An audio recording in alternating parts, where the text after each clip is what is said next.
Halo semua, Assalamualaikum warahmatullahi wabarakatuh. Kali ini kita akan membahas tentang penurunan janin. Sebenarnya kalau sudah penurunan janin ini nanti akan berhubungan dengan mekanisme persalinan normal. Nah, mekanisme persalinan normal biasanya akan Anda pelajari di mata kuliah selanjutnya, yaitu pengantar asuhan kebidanan atau juga ada di asuhan kebidanan persalinan. Ya. Pada penurunan janin ini perlu diketahui bahwa prinsip umum adalah janin harus masuk ke dalam pintu atas panggul pada anak pertama itu di usia 36 minggu. Ini tidak saya sampaikan di sini ya, tidak dituliskan juga. Karena itu untuk membantu memprediksi apakah ada imbang petopelvik antara kepala janin atau bagian terendah janin dengan jalan lahir. Sedangkan kalau pada anak pertama pada usia 36 minggu kepala belum turun, berarti itu kemungkinan besar terjadi CPD dan itu perlu dilakukan rujukan. Ya, atau perlu dilakukan konsultasi kepada dokter spesialis obstetrik ginekologi. Sedangkan pada anak kedua itu masih boleh ditunggu sampai menjelang persalinan untuk penurunan kepala janinnya ya, atau bagian terendah janin. Terutama jika anak kedua yang sudah pernah melahirkan sebelumnya. Maksudnya gini, ibu yang hamil anak kedua kemudian anak pertamanya itu bisa melahirkan secara normal ya, atau secara pervaginam. Tapi kalau misalnya hamil kedua kemudian yang pertama keguguran, itu juga perlu dipertimbangkan kalau belum terjadi penurunan bagian terendah janin di usia 36. Oke, jadi kita ketahui dulu mekanisme penurunan presentasi terendah janin. Kan 96% adalah kepala ya, bisa jadi bokong, bisa jadi yang lain. Tapi bokong dan misalnya bahu gitu ya, itu agak sulit turun secara lebih cepat dibandingkan kepala. Nah, dalam terjadinya penurunan kepala atau presentasi terendah janin terdapat beberapa faktor yang membantu proses tersebut, yaitu adalah his, jalan lahir, dan janinnya sendiri. Dalam artian janinnya sendiri itu tidak ada kelainan seperti anencefalus atau hal-hal lain yang berkaitan dengan presentasi yang terbawah. His adalah salah satu kekuatan ibu yang menyebabkan serviks membuka dan mendorong janin ke bawah. Nah, pada presentasi kepala, bila his sudah cukup kuat, kepala akan turun dan mulai masuk ke dalam rongga panggul. Penurunan bagian terendah janin ini dapat membantu memulainya persalinan dan membukanya serviks, mendatar dan menipis. Nah, mungkin penurunan kepala janin bisa dilihat seperti ini. Kepala janin baru dikatakan menurun ketika dia sudah melewati pintu atas panggul ya, di sini. Atau kalau misalnya di gambar yang ini itu adalah di garis -3 itu ya, di stase atau station di -3 itu dikatakan sudah masuk pintu atas panggul dan itu sudah turun. Kalau kepala masih di atas pintu atas panggul itu belum turun.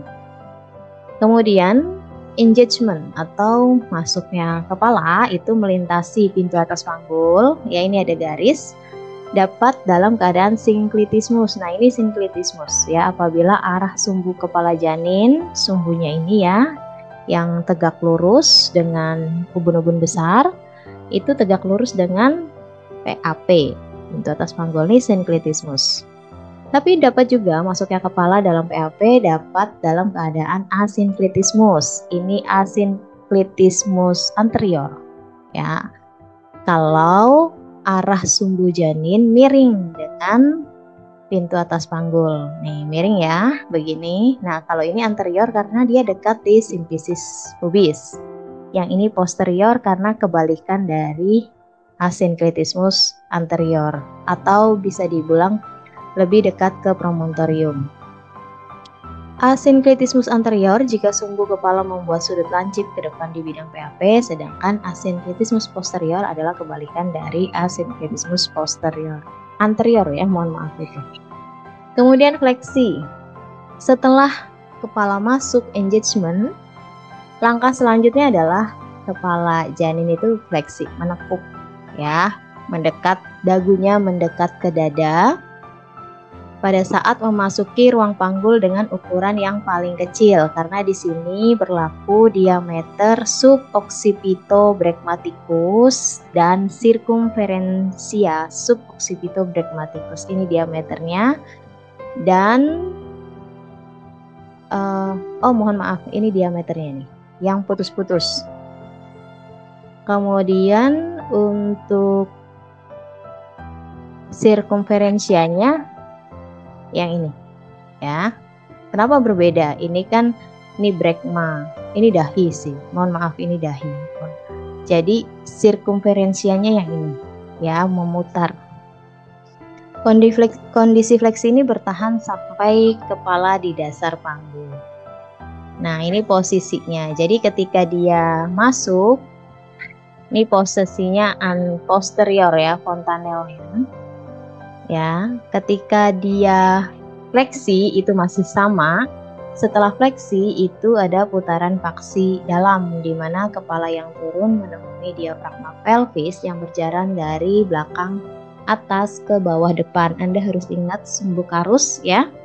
Diafragma pelvis atau otot dasar panggul adalah sekelompok otot yang bekerja bersama sebagai sekat yang memisahkan antara rongga pelvis dari anatomical perineum membentang dari rami pubis hingga ke tulang coccygeus. Jadi ketika kepala itu turun, dia masuknya memang masih ke dalam vagina, namun kepala tersebut akan bersentuhan langsung dengan tulang panggul dan diafragma pelvis. Kemudian akibat elastisitas diafragma pelvis dan tekanan intrauterin yang disebabkan oleh his atau kontraksi berulang-ulang, kepala akan mengadakan rotasi yang disebut putaran paksi dalam. Nah, ini kan posisinya ketika dia fleksi, itu ubun-ubun kecilnya ini di kanan depan. Ketika dia melakukan putaran paksi dalam, ini dia agak ke ini ya, kalau ini berputar ke arah kiri, sehingga ubun-ubun kecilnya ada di bawah simfisis, itu dia sudah melakukan putaran paksi dalam. Kemudian setelah kepala sampai di dasar panggul, ubun-ubun kecil di bawah simfisis, maka subocciput sebagai hipomokrion nih ya, kepala mengadakan defleksi untuk dapat dilahirkan. Nah, ini defleksi, dia menengadah sedikit perineum pada setiap his. Jadi his itu kontraksi, vulvanya lebih membuka, kepala janin makin tampak, kemudian perineum makin lebar, tipis dan anus membuka, dinding rektum, maka dengan kekuatan his bersama dengan kekuatan mengedan ya, berturut-turut tampaklah bregma. Bregma itu ubun-ubun besar, dahi, muka, dan akhirnya dagu. Lahirlah semua ya. Kemudian setelah kepala lahir, dia akan segera mengadakan rotasi yang disebut putaran paksi luar. Jadi yang tadinya dia ke depan gitu ya, ini akan berputar ke arah samping. Putaran paksi luar adalah gerakan kembali sebelum putaran paksi dalam terjadi, dan untuk menyesuaikan kedudukan kepala dengan punggung anak. Nah, ini contohnya seperti ini aja sih. Kan tadinya di dalam rahim itu seperti ini, tapi karena dia mau lahir, dia fleksi, kemudian dia putaran paksi dalam. Nah, pas lahir dia putaran paksi luar karena dia balik lagi ke posisi seperti ini ya. Kemudian seterusnya adalah lahirnya badan bayi, di mana bahu akan melintasi PAP. Ini sebenarnya bukan PAP ya, kalau PAP itu ke sini, antara promontorium ke simfisis pubis. Di dalam rongga panggul, bahu akan menyesuaikan diri dengan bentuk panggul yang dilaluinya, sehingga di dasar panggul apabila kepala telah dilahirkan, bahu akan berada pada posisi belakang. Kemudian dilahirkan pula trokanter. Trokanter ini ya, dari bahu ke bagian perut bawah. Trokanter depan terlebih dahulu, baru kemudian trokanter belakang. Kemudian lahirlah bayi seluruhnya. Nah, proses ini perlu dipahami dengan baik sehingga Anda sebagai bidan tahu jika ada hal-hal yang dapat menyimpang, segera melakukan koreksi. Sebenarnya koreksi ini hanya bisa dilakukan oleh dokter. Namun kalau keadaan gawat darurat dan Anda harus secepat mungkin, Anda harus tahu apa yang harus dilakukan, mana yang dikoreksi. Misalnya pada saat kepala, entah itu manuver biparietalnya atau manuver sangga susurnya itu perlu tahu, sehingga tindakan operatif atau cedera dapat diminimalisir. Nah, apabila bayi telah lahir, segera jalan nafasnya dibersihkan, lakukan manajemen aktif kala 3 dan lakukan pemotongan tali pusat. Oke, mungkin itu dari Ibu. Terima kasih. Mohon maaf atas segala kekurangan. Wassalamualaikum warahmatullahi wabarakatuh.